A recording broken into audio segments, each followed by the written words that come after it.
자, 여러분 안녕하십니까? 반갑습니다. 특히 오늘 더 배움 회원 여러분과 함께 한 것을 영광으로 생각합니다.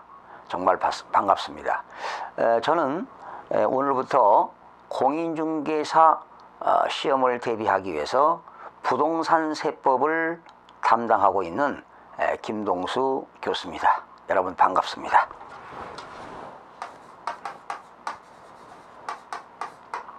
제 과목은 부동산 세법이 되겠습니다. 부동산 세법 김동수입니다. 최근에 급격히 어려워진 공인중개사 시험, 독학으로 합격하기는 매우 어려운 실정입니다. 심지어 강의 역시 최근에는 어떠한 강의를 선택하느냐에 따라서 합격 당락이 결정되고 있죠. 공인중개사 시험은요, 자격증 취득을 위한 시험이지 난이도가 있는 그러한 시험은 아닙니다. 또 특별히 여러분들이 논문을 쓰는 시험도 아니고요. 오로지 60점을 맞으면 절대평가인 합격이 되는 겁니다. 평균 60점입니다. 한 과목당 40점 가락이 없어야 되겠죠. 40점 이상으로서 평균 60점만 맞으면 합격이 되는 겁니다. 여러분 1차 과목의 민법과 부동산 학개론, 2차 과목의 공시법, 공법, 등기, 지적, 부동산 관련 세법, 중개사법 이런 것들이 2차 과목이라는 거 이미 알고 계시죠.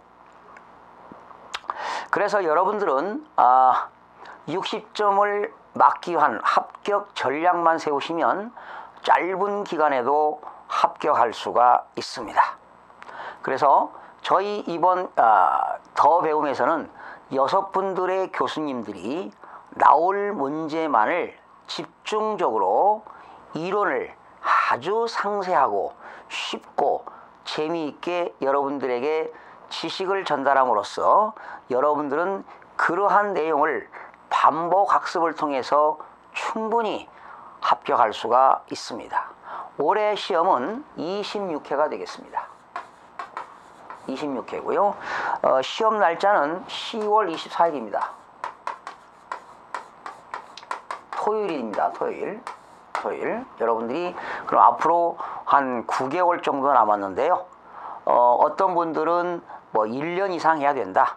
또는 재수까지 2, 3년, 재수, 삼수 하게 되면 2, 3년씩 공부하는 분들도 없지 않아 있습니다. 그러나 여러분 짧은 기간에 집중적인 학습을 통해서만이 합격할 수가 있기 때문에 앞으로 여러분들이 더 배움에서 8개월에서 9개월 정도만 집중적으로 학습하시면 무난하게 합격할 수가 있을 거라고 장담을 드립니다. 특히 이 더 배움의 공인중개사 이 교수님들은 최하 20년에서 많게는 30년 동안의 그런 축적된 노하우가 있습니다. 특별히 민법에 담당하는 안영찬 교수, 저와 함께 법학원에서 오랫동안 함께 해왔고요. 또 부동산 학개론, 그리고 또 구갑성 교수 공시법, 또 장재석 교수님, 조민수 교수님, 또 이 EBS와 오랫동안 EBS와 또 ITV, 또 MBN 각종 인터넷 방송에서 또 교육 방송을 통해서 검증됐고 오랫동안 함께 같이 해왔던 교수님들이기 때문에 경험과 그동안에 수천 명, 수만 명의 합격자를 배출시키고 검증된 교수들이 함께 모였습니다. 저희들이 더 배움에서 이 기본 강의를 무료로 해준다고 하니까 어떤 퀄리티가 질적으로 떨어지는 게 아니냐 이렇게 질의하신 분들도 있을 겁니다. 그러나 전혀 그렇지는 않습니다.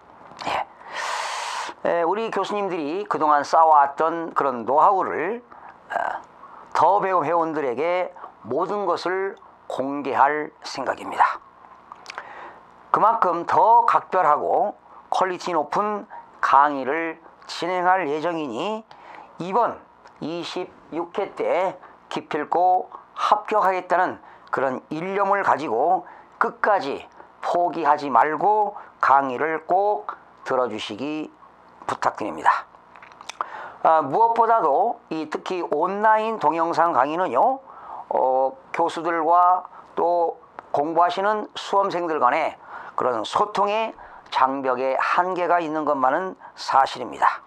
그래서 이번 더 배움에서는 온라인 교육원과 달리 교수진들이 회원 여러분들과 직접 소통할 수 있는 공간이기 때문에 공부하시면서 또 질의하실 문제라든가 어려운 문제가 있으면 그냥 넘어가지 마시고 언제든지 게시판을 통해서 교수들의 질의 응답을 가질 수가 있습니다. 이러한 온라인 교육의 한계점을 넘어서 빠른 쌍방의 소통을 통해서 더 쉽고 재미있는 공인중개사 강의가 되도록 최선을 다하겠습니다. 여러분 개인별 맞춤형 강의로서 여러분 2015년에는 정말 한 사람도 나고자 없이 합격할 수 있는 그러한 강의를 선사해드리고 싶습니다. 자, 그래서 오늘은 제 과목 부동산 세법이 어떤 과목인가를 한번 소개하는 시간을 갖도록 하겠습니다. 이 부동산 세법은요,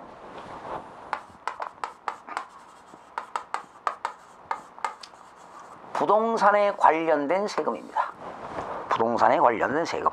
원래 세법하게 되면은 상당히 광범위합니다, 내용이. 그래서 세법은 보통 한 2, 3년 정도 해도 부족하다고 하지요. 그런데 여러분들이 공부하는 것은 부동산에 관련된 세금이기 때문에 아주 재미있고 흥미가 있습니다. 여러분, 부동산 하게 되면 민법 99조에서 이렇게 정의를 내리고 있습니다. 부동산이라는 것은 토지와 토지 외에 있는 정착물을 말한다, 이런 말을 쓰고 있습니다. 그러면 부동산 세법은 부동산에 관련된 세금에 관련된 법이다, 이렇게 보시면 되겠죠. 자, 그러면 우선 쉽게 접근해 보겠습니다. 법하니까 너무 딱딱하죠. 우리가 부동산을 취득하는 경우가 있습니다. 취득이라는 것은 부동산을 사오는 거잖아요. 그리고 부동산을 보유하는 경우도 있고요. 자, 취득이라는 것은 사는 거고요. 보유라고 하는 것은 가지고 있는 거고요. 가지고 있던 것을 파는 것을 뭐라고 하느냐? 처분이라고 하죠. 처분. 양도라고 하는 겁니다. 그래서 이때 부동산에 관련된 세금은 취득과 보유와 양도에 관련된 세금들이 되겠습니다. 그러면 우선 시험 범위에 들어가는 내용만 간략하게 소개하겠습니다. 취득에 관련된 조세는 많습니다. 뭐 취득세, 등록 면허세, 농어촌 특별세, 지방교육세, 또 뭐 부가가치세, 인지세, 상속세, 증여세 한 8가지가 있는데요. 우리 시험에 들어가는 것은 취득세와 등록 면허세만 시험 범위에 들어갑니다. 취득세와 등록 면허세만 시험 범위에 들어가는데 이 취득세는요, 지방자치단체가 부가징수하기 때문에 지방세라고 합니다. 우리나라 세금에는 국가가 징수하는 국세도 있고 지방자치단체가 징수하는 지방세도 있는데, 이렇게 지방세는 지방자치단체가 징수하는 세금이 지방세가 되겠습니다. 등록면허세도 역시 지방세가 되겠죠. 그 다음에 보유에 관련된 조세는 뭐가 있느냐? 여러 가지가 있습니다. 보유에 관련된 것도 여러 가지가 있는데 우리 공인중개사 시험 범위에 들어가는 것은 2가지밖에 없습니다. 재산세와 종합부동산세.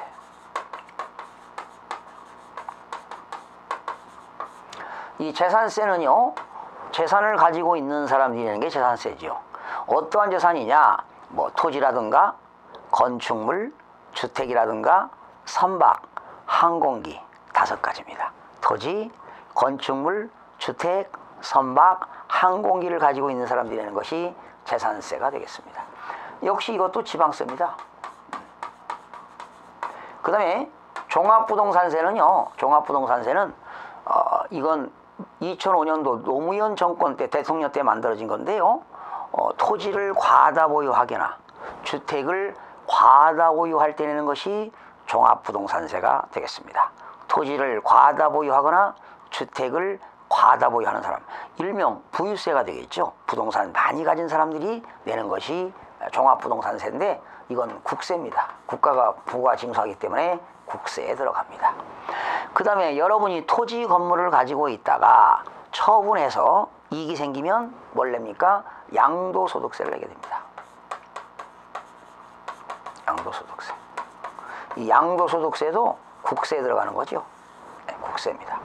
여러분, 이 소득세라고 하는 것은요, 우리 개인이라고 하는 것을 법률용어로 자연인이라고 하는데, 자연인이 1년 동안에 벌어들인 소득에 대해서 과세하는 세금이 소득세가 되는 겁니다. 그런데 소득세는 8가지가 있어요. 그냥 편하게 들어보세요. 이자소득, 배당소득, 사업소득, 근로소득, 연금소득, 기타소득, 퇴직소득, 양도소득, 이렇게 8가지가 있는데 우리는 양도소득세가 시험 범위에 들어가는 겁니다. 그러니까 토지 건물을 팔아서 이득이 생겼을 때 과세하는 세금이 양도소득세가 되겠습니다. 자, 시험에 나오는 거 5가지밖에 안 됩니다. 그러면 이제 우리 부동산세법에서는 시험 문제가 16문제가 나옵니다. 16문제가 나오는데요. 부동산세법 16문제, 지적이 12문제, 등기가 12문제가 나옵니다. 그래서 2차 과목에서 40문제가 나오죠. 구갑성 교수님이 가르치는 등기 12문제, 지적 12문제, 24문제에다가 부동산 관련 세법 16문제 해서 40문항이 출제가 됩니다. 자, 여기서 16문제 중에서요, 이 세금에 관한 전반적인 조세 총론입니다. 조세 총론 문제, 조세 전반적인 이론, 기본적이고 공통적인 사항, 전반적인 내용이 한 문제에서 2문항 정도가 출제가 되고 있고요. 취득세에서는 2~3문제가 출제가 되고 있고요. 등록면허세는 1~2문제가 출제가 되어 있습니다. 재산세 2~3문제, 종합부동산세 1~2문제, 양도소득세는 적게는 5문제, 많게는 7문제까지 이렇게 출제가 되고 있습니다. 이게 평균 출제 문항수입니다. 그래서 16문제가 출제되는데요. 이렇게 뭐 1~2문제, 2~3문제 이렇게 골고루 출제가 되고 있죠. 자, 이런 것들이 이제 전반적인 출제 경향이 되겠는데요. 지난번 25회 때는 말이죠, 아주 이상하게 출제됐어요. 이런 일들은 극히 드문데요. 좀 약간 출제에 그런 오류가 생겼다, 이렇게 좀 난해하게 출제됐다, 이렇게 보는 거죠. 조세 총론이 1문제가 출제됐습니다. 지난 25회 때 거의 이렇게 출제되는 게 여지껏 이렇게 출제된 것이 평준화된 건데, 취득세를 5문항을 출제했어요. 그리고 재산세를 3문항 출제했고요. 등록면허세 출제가 없었습니다. 그리고 종합부동산세도 출제가 없었습니다. 그리고 양도소득세에서 7문제가 출제가 됐습니다. 이렇게 해서 16문제가 출제됐어요. 아주 특별한 경우였죠. 등록면허세가 안 나왔고 종합부동산세가 안 나왔다. 아주 이례적이었죠. 이렇게 출제됐는데, 이런 일들은 극히 드문 현상입니다. 지난 25회 때 이렇게 출제가 되는데, 책에 없는 문제들이, 시중에 없는 문제들이 출제가 됐지만, 저는 이미 제 책에서, 또 제 책은 또 학교에서, 부동산학과에서 직접 제가 이론과 실무를 강의하고 있기 때문에 제 책에서는 없는 문제는 한 문제도 없었습니다. 그리고 제가 25회 때 이렇게 출제가 됐어도 2014년도에 개정된 내용도 여러 문제가 출제됐고 아주 난이도가 높은 문제도 한 3문제 출제됐는데 저는 뭐 100% 다 예상한 대로 출제가 되었고요. 제가 예상한 문제들이 그대로 출제된 바 있습니다. 역시 저는 뭐 30년 동안 이 강의를 해오기 때문에 어떤 오차가 전혀 없습니다. 쪽집게 강의로 좀 정평나 있는 사람 중에 한 사람이라고 과히 여러분들에게 말씀드리고 싶습니다. 그래서 여러분 시험 범위는 이렇게 들어가는 거니까요. 편안하게 공부하시기 바랍니다. 아시겠죠? 조세 총론 한두 문제, 취득세 두세 문제, 등록면허세 한두 문제, 재산세 두세 문제, 종부세 한 문제, 한두 문제, 양도소득세 5에서 7문제 이렇게 출제된다는 내용을 아시고 학습하시면 되겠습니다. 그래서 오늘 첫날인데요. 부동산 그 조세의 개념에 대해서 개념과 특징만 하고 마치도록 하겠습니다. 조세의 개념입니다.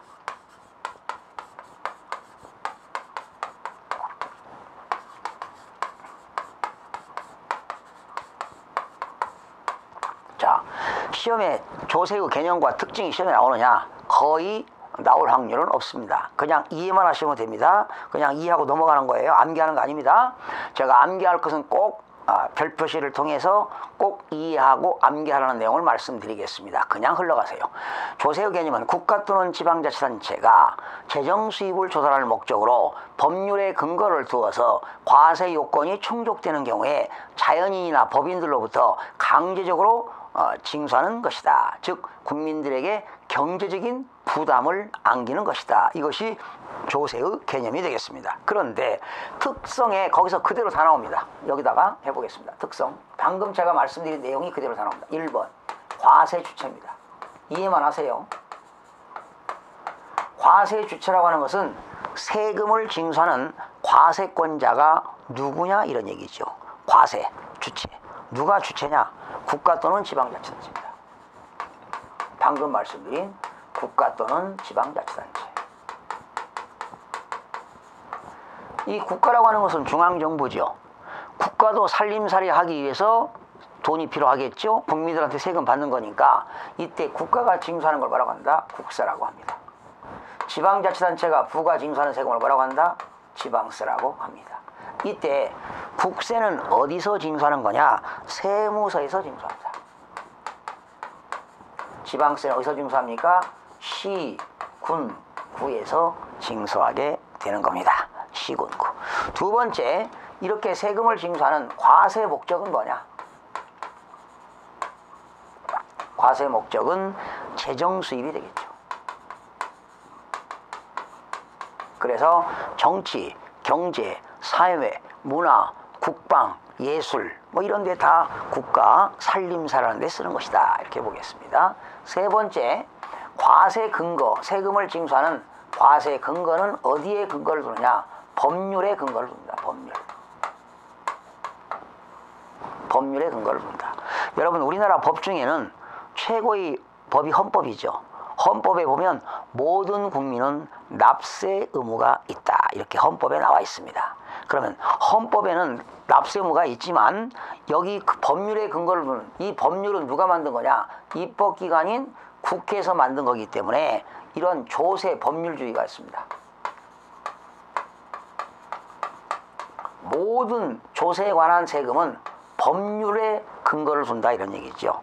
그러니까 소득세법, 법인세법, 부가세법, 종합부동산세법, 지방세법 그 세목 하나하나에 법이 다 있다는 거죠. 그 법은 어디서 만들었어요? 입법기관인 국회에서 만들었습니다. 과세 근거. 자, 그런데 여러분 소득이 있어야 세금 내는 거 아닌가요? 소득이 있어야 소득세를 내죠. 부동산을 사야 취득세를 내죠. 가지고 있어야 재산세를 내죠. 팔아서 이득이 생겨야 양도소득세를 내겠죠. 아무런 행위를 하지 않으면 세금이 없겠죠. 그래서 뭐냐? 과세 요건이 충족돼야 돼요. 과세 요건 충족. 요건 이따가 요거 배우겠습니다. 여기서 중요한 게 4번입니다. 여기. 과세 요건 충족. 자, 이 과세 요건은 세금을 부과하는데 필요한 사항입니다. 그 과세 요건. 좀 이따가 제가 과세 요건 설명드리겠습니다. 그런데 여러분 세금을 낸다고 국가가 무슨 혜택이 있습니까? 아무런 혜택이 없습니다. 무보상성입니다. 무보상성이라는 것은 아무런 대가가 없다라는 거지요. 반대급부가 없습니다. 대가성이 없다는 거지요. 반대급부가 없다라는 거죠. 그리고 세금을 많이 낸다고 무슨 혜택이 있는 건 아니고요. 납부 방법입니다. 즉 국민들에게 경제적인 부담을 안기는 것입니다. 납부 방법은 경제적인 부담을 주는 거죠. 원칙은 뭐냐? 모든 세금은 금전으로 납부하는 것이 원칙입니다. 그러나 외외적으로는 뭐 있다? 물납이 있다라는 거죠. 물납. 물납이라는 것은 부동산으로 세금 내라는 얘기죠. 물납. 부동산으로 세금 내라. 물납. 이때 모든 세금은 원칙은 현금으로 납부하는 게 원칙인데 납부할 세금이 1천만 원을 초과할 때는 물납제도가 있습니다. 무엇으로 물납이 가능하냐고요? 부동산과 유가증권으로 가능합니다. 부동산과 유가증권으로 물납이 가능합니다. 부동산과 유가증권으로 물납이 가능하다. 이것이 되겠습니다. 이게 조세의 특성입니다. 그러면 조세 개념이 볼까요? 국가 또는 지방자치단체가 재정 수입을 조달할 목적으로 법률의 근거를 두어서 과세 요건이 충족되는 경우에 개인이나 법인들로부터 아무런 대가 없이 강제적으로 경제적인 부담을 주는 것이다. 이것이 조세의 개념이 되는 겁니다. 그래서 그 조세의 개념 속에는 조세의 특성이 나오죠. 이 특성들이 이런 겁니다. 그러면 여기서 중요한 것은 4번 과세 요건. 이게 키워드입니다. 자, 오늘은 과세 요건에 대해서 꼭 알으시기 바랍니다. 과세 요건입니다.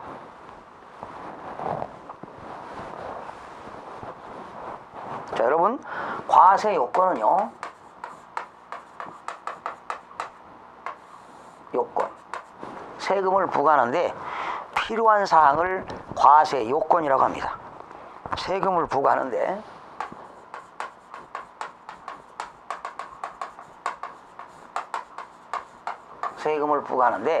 필요한 사항을 과세 요건이라고 하는데 여기에는 4가지가 있습니다. 첫 번째는 누가 세금 내느냐, 두 번째는 무엇에 대해서 세금 내느냐, 세 번째는 얼마를 기준으로 세금 내느냐, 네 번째는 몇 프로의 세금을 내느냐는 겁니다. 이때 누가 세금 내느냐를 후라고 합니다. 후. 누가 세금 내느냐, 무엇에 대해서 세금 내느냐, what. 얼마에 대해서 세금 내느냐, how. 몇 프로 세금 내느냐, rate를 말합니다. rate. 자, 여러분 누가 세금 내느냐를 우리는 뭐라고 하느냐, 법률용어로 세법에서 납세 의무자 이런 말을 씁니다. 납세 의무자. 납세 의무자. 그 다음에 무엇에 대해서 세금 내느냐, 무엇, what. 이것을 과세 대상이라고 합니다. 과세 대상. 즉 과세가 되는 목적물이죠. 무엇을 샀느냐, 무엇을 가지고 있느냐, 무엇을 팔았느냐, 어떤 물건을 샀느냐, 어떠한 물건을 가지고 있느냐. 과세 대상. 다른 말로 과세 물건이라고 합니다. 다른 말로 과세 객체 이런 말을 씁니다. 과세 객체. 그 다음에 얼마에 샀느냐, 얼마, how. 이것을 과세 표준이라고 합니다. 과세 표준. 여러분 약자로 과표라고 하죠. 과세 표준. 그리고 몇 프로냐, 몇 프로에 샀느냐, 레이트. 세율입니다. 세율. 이런 것들이 과세 요건이 되겠습니다. 자, 오늘은 이 네 가지가 과세 요건이라는 것을 기억하시면 되겠어요. 자, 납세 의무자는 누구냐? 과세 대상은 무엇이냐? 과세 표준은 얼마냐? 몇 프로의 세금 내느냐? 세율. 과거에는요, 과세 요건 중 내용이 아닌 것. 1번 납세 의무자, 2번 과세 대상, 3번 과세 표준, 4번 세율, 5번 세목. 여러분, 세목이라는 건 세금의 이름이죠. 이게 답이죠.